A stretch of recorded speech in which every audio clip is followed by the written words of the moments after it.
Good afternoon students. आज हम पढ़ेंगे बायोलॉजिकल क्लॉक या सर्केडियन रिदम के बारे में। बायोलॉजिकल क्लॉक क्या होती है? हम सब देखते हैं कि 24 आवर्स की डे और नाइट की साइकिल होती है। सभी प्लांट और एनिमल्स इस 24 आवर्स की लाइट एंड डार्कनेस साइकिल को एक्सपोज्ड होते हैं और इसके हिसाब से रिदमिक बिहेवियर दिखाई देते हैं। मतलब प्रत्येक प्लांट या एनिमल में कुछ ऐसी क्रियाएं होती हैं जो एक स्पेसिफिक टाइम पे होती हैं और वो डेली उसी स्पेसिफिक टाइम पे होती हैं और वो दिन के उस स्पेसिफिक टाइम पे स्पेसिफिक क्रियाएं होती हैं। इनको बोलते हैं बायोलॉजिकल क्लॉक या रिदम्स। अगर हम प्लांट्स को भी समझने के लिए जो क्रियाएं होती हैं प्लांट्स और एनिमल्स दोनों में होती हैं, ये कौन कौन सी होती हैं? जैसे अगर हम प्लांट में देखेंगे तो लीफ एंड पेटल मूवमेंट्स। जैसे कुछ प्लांट्स की पत्तियां होती हैं दिन में खुल जाती हैं, रात को बंद हो जाती हैं। उसी तरह से कुछ फ्लावर्स होते हैं जो दिन में खिले हुए रहते हैं, रात को बंद होते हैं। तो एक निश्चित समय पे, दिन के 24 घंटे में एक निश्चित समय पे इन फ्लावर्स की पेटल्स ओपन होती हैं और एक निश्चित समय पे बंद होती हैं। इस तरह का मूवमेंट जो कि 24 आवर साइकिल में एक टाइम पे होता है और फिर उस कुछ टाइम इंटरवल के बाद दूसरे टाइम पे होता है, इसको कहते हैं रिदम। ये रिदम अलग अलग तरह के होते हैं। जो इनमें से वो रिदम जो 24 आवर्स में रिपीट होते हैं या डे और नाइट में रिपीट होते हैं वो कहते हैं सर्केडियन रिदम्स। उनको सर्केडियन रिदम कहते हैं।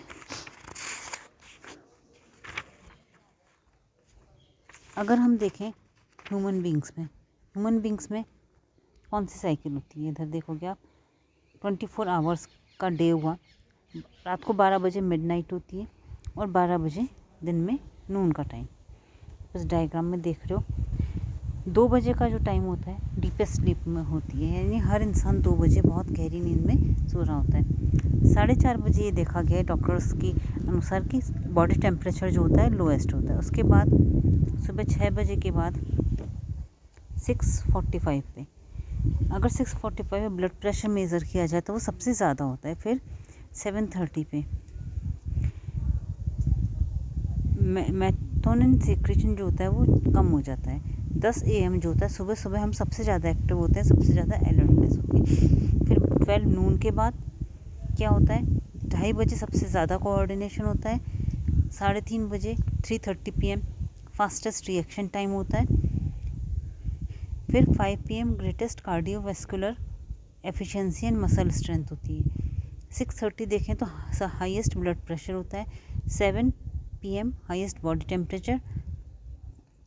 9 PM मेलाटोनिन सिक्रेशन शुरू होता है। तो इस तरह से ह्यूमन बींग्स में सर्केडियन रिदम होता है। मतलब 24 घंटे की साइकिल में कुछ क्रियाएं होती हैं वो निश्चित समय पे होती हैं। तो रिदमिक बिहेवियर क्या कहलाता है?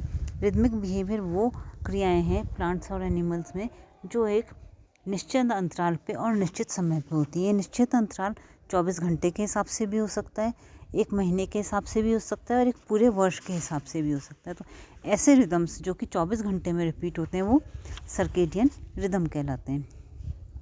अगर हम देखें कि सर्केडियन रिदम प्लांट्स और एनिमल्स दोनों में ही पाए जाते हैं। ह्यूमन बींग्स के बारे में मैंने अभी बताया। प्लांट्स में भी अनेक ऐसे रिदम होते हैं। इन रिदम्स को पीरियोडिज्म या पीरियोडिसिटी भी कहते हैं। ये सबसे पहले एक एंड्रोस्थेन्स नामक साइंटिस्ट थे, उन्होंने 400 BC में डिस्कवर किए थे। उन्होंने देखा कि बहुत सारे प्लांट्स की लीव्स स्लीपिंग मूवमेंट दिखाई देती है। स्लीपिंग मूवमेंट मतलब जैसे कि आपने छुई मुई देखा होगा, टच मी नॉट, वो इससे थोड़ा डिफरेंट है, पर उसका मैं एक एग्जांपल बता रही हूँ। इसकी लीव्स होती हैं दिन के टाइम हॉरिजॉन्टल होती हैं, रात को वर्टिकल हो जाती हैं कुछ प्लांट्स की। तो ये लीव्स एक निश्चित टाइम पे तो हॉरिजॉन्टल होती हैं और निश्चित टाइम पे 24 आवर्स के साइकिल में वर्टिकल हो जाती हैं। ये 24 साइकिल में एक निश्चित टाइम पे एक विशेष क्रिया दिखाई देती है और उनमें इसलिए सर्केडियन रिदम पाया जाता है। उसके बाद डी मारियन नामक साइंटिस्ट ने 1729 में, जब वो सेंसिटिव प्लांट माइमोसा पे काम कर रहे थे, उन्होंने बताया कि जो एनवायरमेंटल चेंज होते हैं वो प्लांट के डायर्नल मूवमेंट के लिए रिस्पॉन्सिबल नहीं होते। मतलब जो हम देखते हैं कि लीव्स जो दिन में खुलती हैं और रात को क्लोज होती हैं, वो सिर्फ इस कारण से नहीं होता कि उनको लाइट मिलती है और डार्क मिलता है, बल्कि उसके कुछ और ही रीज़न होते हैं। ऐसा क्यों किया गया? अगर ऐसे प्लांट्स को पूरी तरह से कंप्लीट डार्कनेस में या कंप्लीट लाइट में दिखाई रख दिया जाए तो भी उनके अंदर वही क्रियाएं होती हैं। तो इसके बाद ये माना गया कि ये जो रिदम्स होते हैं वो एक्सटर्नल फैक्टर्स या एनवायरमेंटल फैक्टर्स से गवर्न नहीं होके कुछ इंटरनल फैक्टर्स होते हैं उनके द्वारा गवर्न होते हैं। तो हम देख रहे हैं, पढ़ रहे हैं बायोलॉजिकल क्लॉक या सर्केडियन रिदम। तो सर्केडियन रिदम या रिदम क्या होते हैं? प्लांट या एनिमल्स में निश्चित समय अंतराल के बाद निश्चित समय पर होने वाली घटनाओं को रिदम कहते हैं। ये रिदम एक दिन के भी हो सकते हैं, एक महीने के भी हो सकते हैं और एक साल के भी हो सकते हैं। एक दिन में या 24 घंटे में होने वाले रिदम्स कहलाते हैं सर्केडियन रिदम। ये इसकी सबसे पहले खोज की गई थी एंडोस्थेनिस। शुरू में माना जाता था कि एनवायरमेंटल एक्सटर्नल फैक्टर्स के द्वारा होते हैं, पर बाद में ये देखा गया इनके लिए उत्तरदायी एनवायरमेंटल फैक्टर्स नहीं होके कुछ इंटरनल फैक्टर्स होते हैं। ऐसा क्यों हुआ?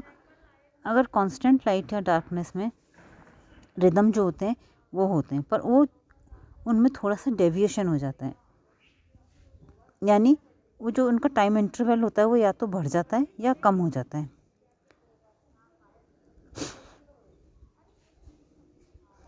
अच्छा, जो 24 आवर्स में जो रिदम होते हैं वो दिन के निश्चित टाइम हो, तो उनमें 2 टाइम जो होते हैं वो ज़्यादा इम्पोर्टेंट होते हैं, जैसे कि डस्क लाइट टू डॉन मतलब संध्या समय, light to dark dusk period, light to dark है शाम का समय, या फिर डार्क टू लाइट या डॉन या सुबह का समय। ऐसे एनवायरमेंटल ये जो सिग्नल्स होते हैं ये मतलब इस टाइम से ये जो प्लांट्स में रिदम्स होते हैं वो गवर्न होते हैं। मतलब जैसे कि आप देखते हो कुछ प्लांट्स की लीव्स होती हैं या फ्लावर्स होते हैं वो सुबह होते ही खुल जाते हैं, तो उनमें रिदम किस टाइम पे होता है? ये फंक्शन कब होता है? सुबह सुबह, और रात को बंद हो जाते हैं मतलब डॉन डस्क के टाइम में जब सूर्यास्त होता है तब। तो ये क्या हुआ? 24 घंटे में एक निश्चित समय पर निश्चित समयांतराल पर होने वाली घटनाएं, ये किसी प्लांट के लिए कैरेक्टरिस्टिक होते हैं।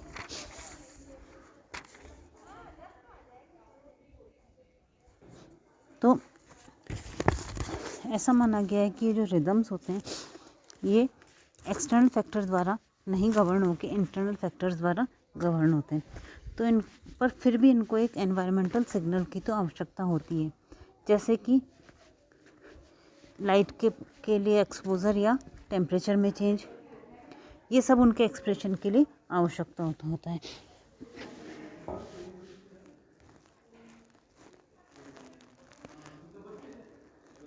अगर किसी प्लांट में को लाइट से डार्क में या कंटिन्यूस डार्क में ट्रांसफ़र किया जाए तो इनके जो टाइम इंटरवल होता है उसमें चेंज हो जाता है।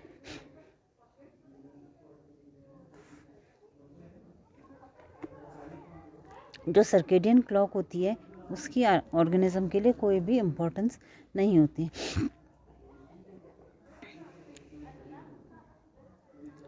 जो टेम्परेचर होता है उसका इफेक्ट टेम्परेचर कंपनसेशन कहलाता है। अब हम देखें कि ये रिदम्स कितने तरह के होते हैं। 2 तरह के होते हैं, एक्सोजेनस एंड एंडोजेनस रिदम्स। ये इनके जो रिदम्स होते हैं उनके नेचर ऑफ स्टिमुलस के हिसाब से इनको क्लासीफाई किया जाता है। अगर एनवायरमेंटल पीरियोडिसिटी जो होती है वो रेगुलेट करती है रिदम्स को तो ये कहलाते हैं एक्सोजेनस रिदम, और अगर ये रिदम्स होते हैं वो एक्सटर्नल एनवायरनमेंट के बिना ही इनमें फ्लक्चुएशन होता है तो वो एंडोजेनस कहलाते हैं। एक्सोजेनस रिदम्स जो होते हैं वो किसी न किसी एनवायरमेंटल फैक्टर से गवर्न होते हैं, जैसे कि फोटोसिंथेसिस, फोटोपीरियोडिज्म, स्टोमेटल मूवमेंट, ये लाइट कंट्रोल प्लांट रिदम्स हैं। जो एंडोजेनस प्लांट रिदम्स होते हैं वो उनकी और साइंटिस्ट ने उसमें ज़्यादा स्टडी की है। इनके अनुसार प्लांट में एक एंडोजेनस क्लॉक होती है, वो बहुत सारे रिदम्स को गवर्न करती है, जैसे कि sleeping movement of the leaves. ये सबसे पहले बताया था बनिंग एंड स्टर्न ने कॉकलीबियर प्लांट पे काम करते हुए। बनिंग एंड स्टर्न ने प्लांट को कंप्लीट डार्कनेस में रखा और कांस्टेंट टेम्परेचर में, और पाया कि लीफ 1-2 हफ्ते तक अपने कंटिन्यूस मूवमेंट दिखाती है, मतलब कोई एक्सटर्नल स्टिमुलस नहीं होने के बाद भी लीफ में सर्केडियन रिदम पाया जाता है। इसलिए उन्होंने कहा कि इन इसमें सर्केडियन रिदम होते हैं वो एंडोजेनस फैक्टर्स से गवर्न होते हैं। अब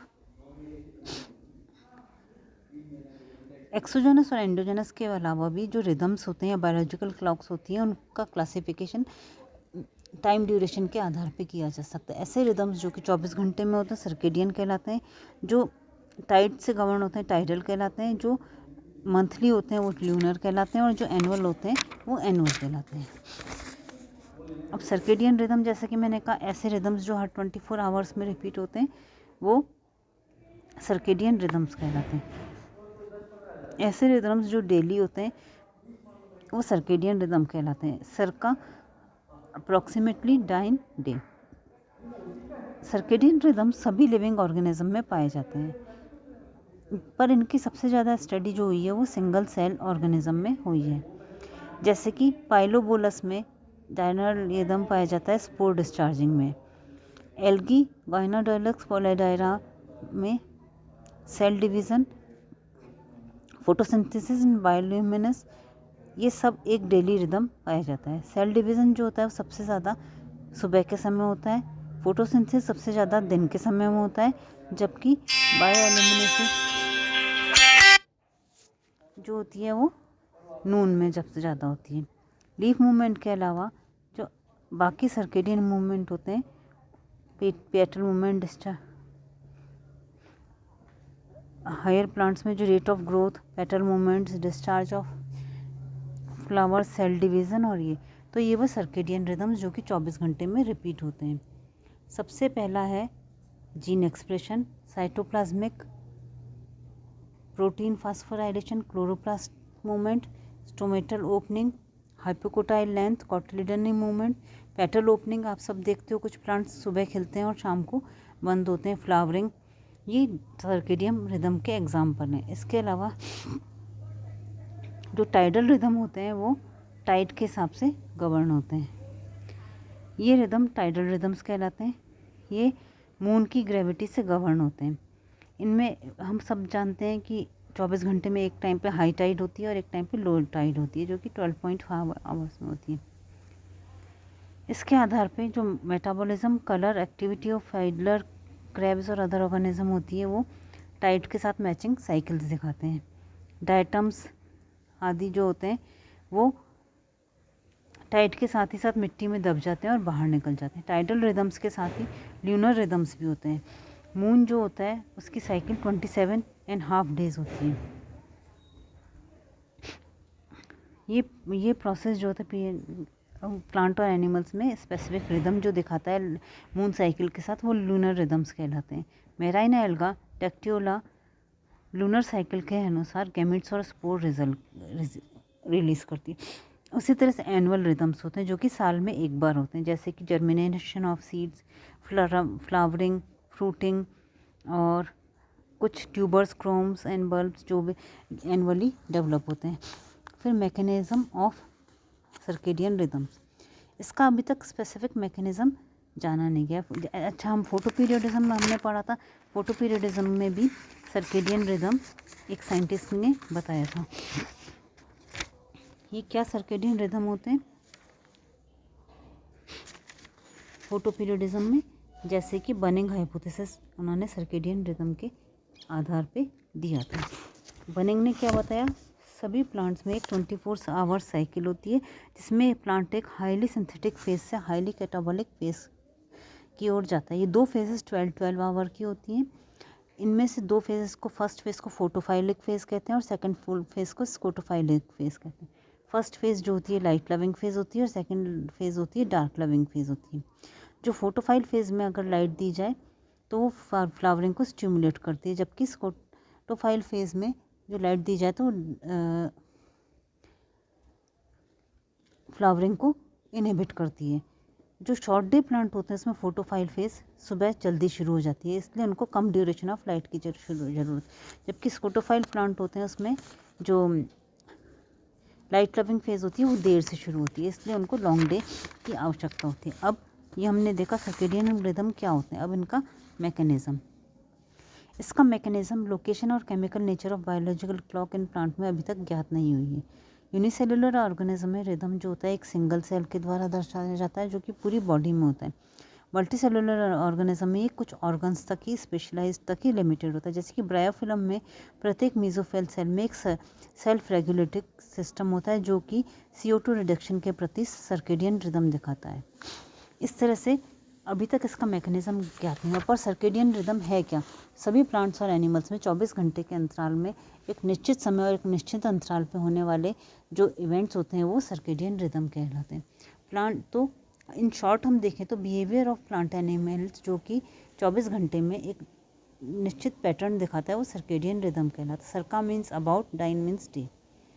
यह जो रिदमिसिटी होती है ये एक्सोजेनस और जेनेटिकली दोनों फैक्टर्स से कंट्रोल होती है। जैसे कि हम देखते हैं body temperature, oxygen consumption, blood sugar level, ये सभी डेली साइकिल्स दिखाते हैं।